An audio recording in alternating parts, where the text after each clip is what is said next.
Hey everyone, Bluebridge here. So, reviewing our 4-2 topsy-turvy game against Leicester City in the FA Cup quarter-final.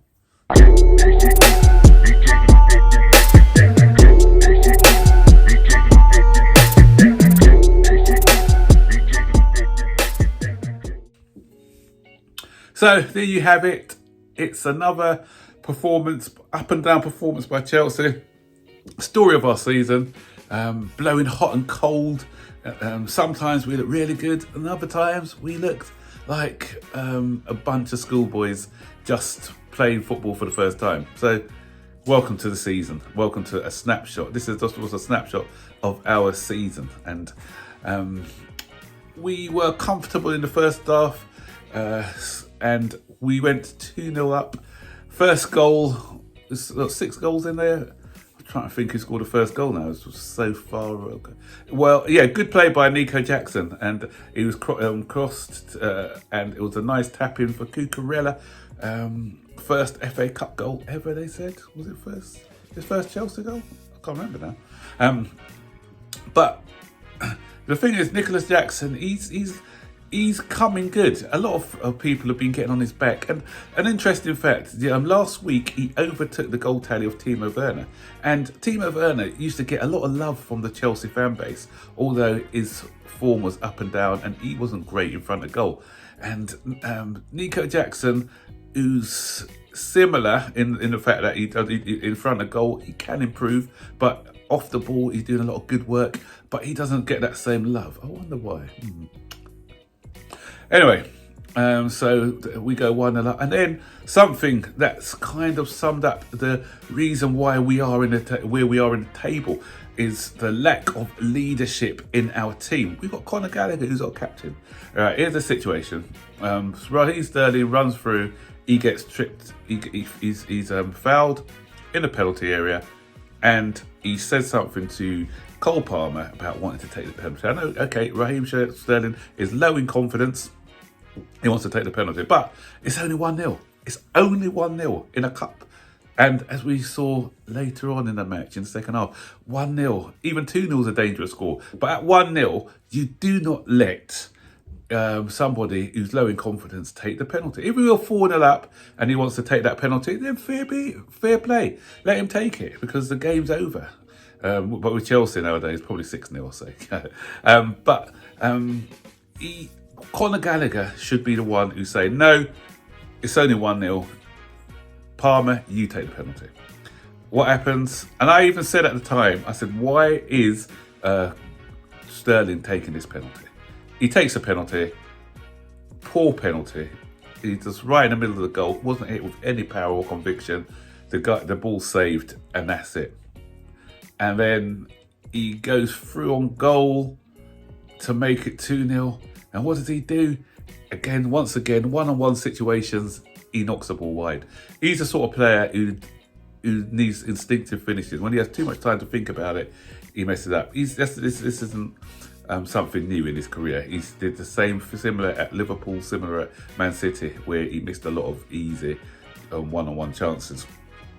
And then he makes amends, kind of, with a decent bit of wing play, crosses it over to Cole Palmer to touch in the second goal just on the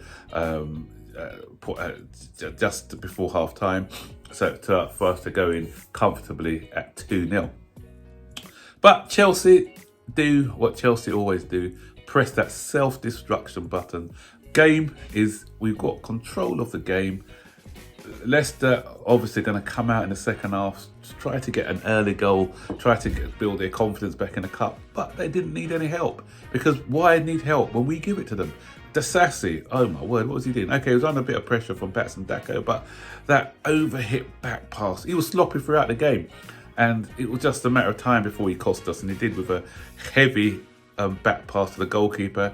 Again, I don't know what Sanchez, another one who was a shaky game today for me. He was way out of position, but that back pass was so heavy. And they get a foothold back into the game, 2-1.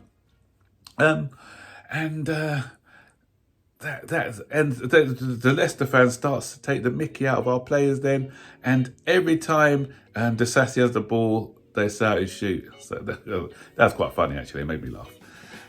And they get back into the game. I can't remember the guy's name. Not being disrespectful to him, but the winger. Good goal, actually. And it reminded me of that Steve Guppy goal. All those Chelsea fans who remember that Steve Guppy goal, 1998, against Chelsea to equalise, to make the similar scoreline as well, 2-2. But that was 3 minutes before the end of the time in that game. Or was it 6 minutes before the end? I can't remember. But this time, he scores sort of in the 60-odd minute, and they're back in the game. And it looked like, from there on, Chelsea were all over the place. Leicester were growing in confidence, and I was getting worried. I was thinking, Leicester can do something here. But thank goodness for Nicholas Jackson, who I thought again was a decent game. Good bit of pace. He gets brought down. First of all, it was given a penalty and a yellow card. But after review from the VAR, we see that it was a outside the box, so the player had to get a red. And once again, we see something by Sterling. Sterling takes seniority and sends the overgo free kick. One of the worst free kicks I've ever seen. He miscued it into the top row of the crowd, and everyone's on his back. One thing I may add, actually. Okay, let me address that in a minute. Because the substitutions now at 2-2. Mudryk, who I thought was having a decent game. He was showing a bit of pace, a bit of skill in the middle of the park. I like him in that number 10 role. He is the first substitution to be made. And Sterling, everyone thought it would be Sterling. He was having a poor game to come off, but it was Mudryk. And there was some booing in the crowd. Let me say, listen, as you've seen in this video review, I've been giving Sterling a lot of criticism, but not once have I abused him. Criticism, I've always said, is okay, especially if a player isn't performing, but abuse, I think, is unacceptable. And booing a player, booing because you want a player to come off instead of another one like Mudryk, it's not giving them confidence. And obviously the fans knew that that was what the boos were about. And I don't think Pochettino, people think it was directed at Pochettino, but I think it was primarily because he didn't take off Sterling. And then you saw what happened when Sterling came off. There were big boos for Sterling when he came off. This is a guy low in confidence. Okay, he should be doing better. He's in the prime of his career. He's got to be doing better. But I don't see the benefit of booing somebody. It's counterproductive. I've always said that. Having said that, I'm gonna still criticise him in a positive way. If there's any positive way of criticising. But when we had the introduction of Chukwuemeka and the other guy, what's his name, Madueke, that's what you saw. That's what you were asking for someone like Sterling to do. Chukwuemeka, I thought it was chalk and cheese between him and Sterling. The way he was linking up, the understanding he had with the other players like Nicholas Jackson and like Cole Palmer. And that's where the goal came from. Okay, they're 10 men, but that's an excellent build-up playing Cole Palmer. What a player he is. So cool, composed. We're so lucky to have this guy. And it was nice one-touch play between Jackson, Palmer and Chukwuemeka to score that goal. Nice little 1-2 backflip by Palmer back into the path of Chukwuemeka. Neat, composed finish. Would Sterling have done something similar if he's on the pitch? Probably not on the evidence that he showed earlier. And then we had the goal of the game. What a fantastic goal that was by Madueke. First of all, kind of miscontrol, but he got the ball back under the control. Quick feet to beat two players. And the finish at the end was sublime. Nice curling finish into the top corner of the net. And game over, 4-2. That 4-2 kind of papered over some of the cracks, if I'm being honest, because Leicester did make a good account of themselves in the game, and 11 against 11 would have made it interesting. But you know what? We're through. We're through to the next round of the Cup. So bring on whoever, Man City, Liverpool or Coventry, whoever we're playing. And so, semi-finals of the FA Cup, finals of the League Cup. But there's still some progress to be done. There's still some progress to be made, definitely. And before I go, big shout out to Malo Gusto, who got the the player of the match, man of the match performance by him. Up and down the wing, defensively solid, attacking, showed a lot of invention, lots of skill, lots of class.